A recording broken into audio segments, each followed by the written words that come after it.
गीत बा टूटल हरियार में हदिया के पात बारात द्वारे आई नये सखिया।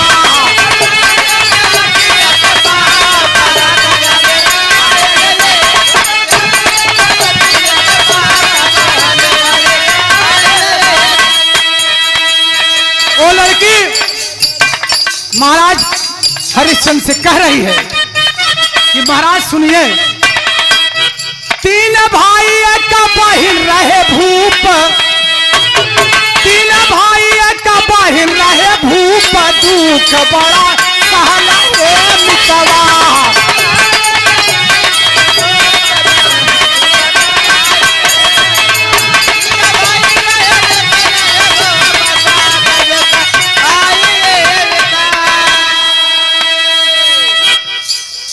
परम आदरणीय हमारे बड़े भाई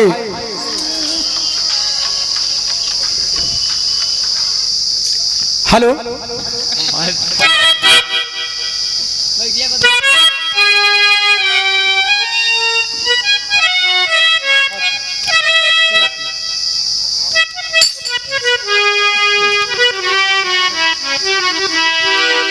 देखा भाई, जे भाई भोजन करे प्रसाद लेते रहे और एक बार जोर से नारा लग जाए, बोलो जगन्नाथ भगवान की, बोलो चारों धाम की। परमादरणीय हमारे बड़का भैया रामचंद्र पाल हमारे मामा के लड़के हैं, आसनगंज के धरती से 101 रुपया पाव लागे आशीर्वाद दे कि हम बच्चे हमेशा अपनेपन में कामयाब रहें, आप बड़ों की महान कृपा बनी रहे। वो लड़की कहती है कि महाराज 3 भाई और 1 बहन, आपने स्वप्न में यही देखा कि 3 भाई थे और 1 बहन थी।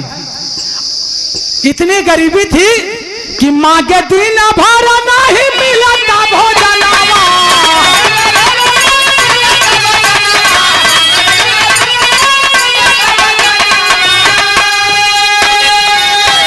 वो लड़की कह रही कि हुजूर महाराज 3 भाई और 1 बहन, पूर्व जन्म में आपने स्वप्न में यही देखा कि इतना बड़ी गरीबी थी कि दिन भर मांगे भोजन का व्यवस्था नहीं हो रहा था।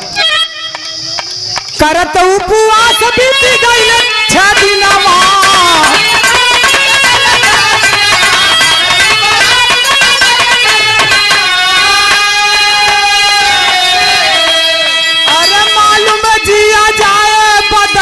तन का रूप, दुख बड़ा सहला ये मितवा।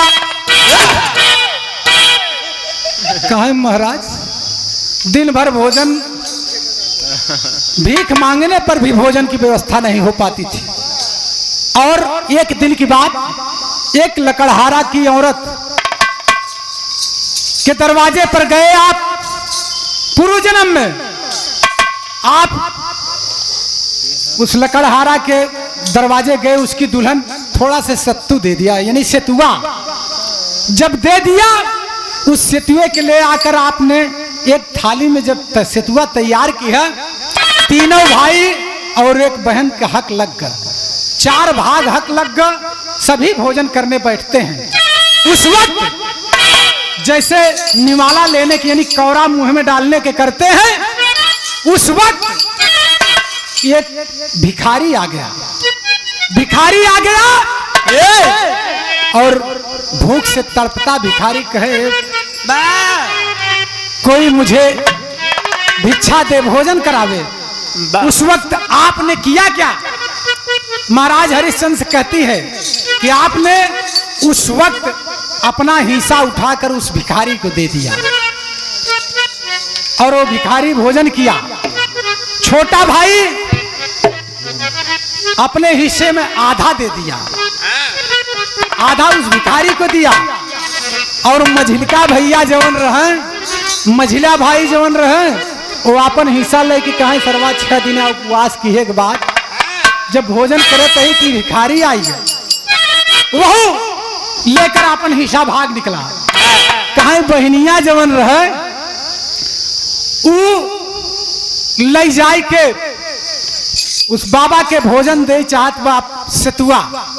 बाबा इनकार दिया कि बेटी तुम खा लो, हम तुम्हारा नहीं लेंगे। उस वक्त होता क्या है, बाबा ने उस लड़की को दिव्य ज्ञान दिया कि ये बेटी तू अगले जन्म में अगर जन्म लेगी तू सब जानती रहेगी।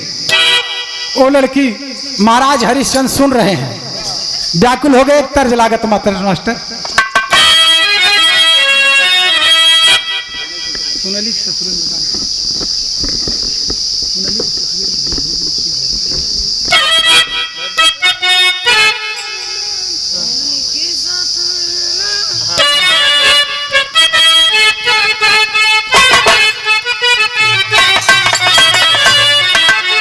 यही गीत बा कि सुनली की ससुर में झूरा झूरा मोती झारे। सुनली की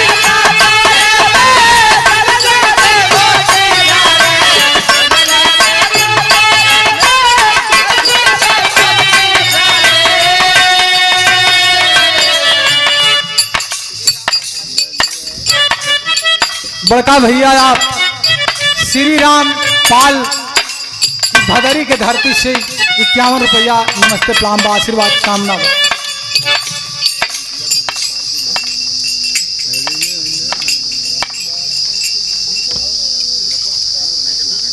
देखा आप आदरणीय गुड़िया पाल के नाना की तरफ से 101 रुपया। कौन गांव? अच्छा,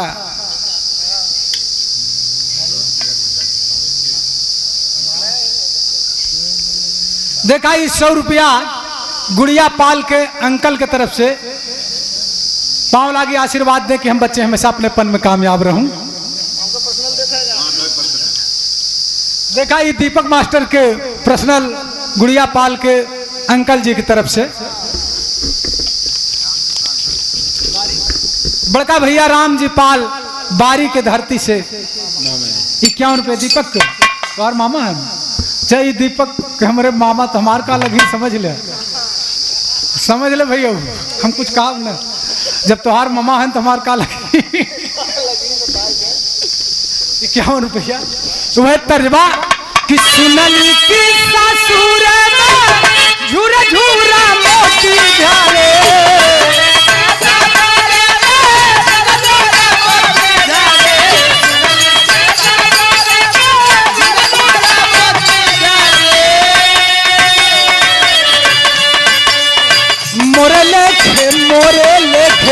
मोरे लेखे से तू आस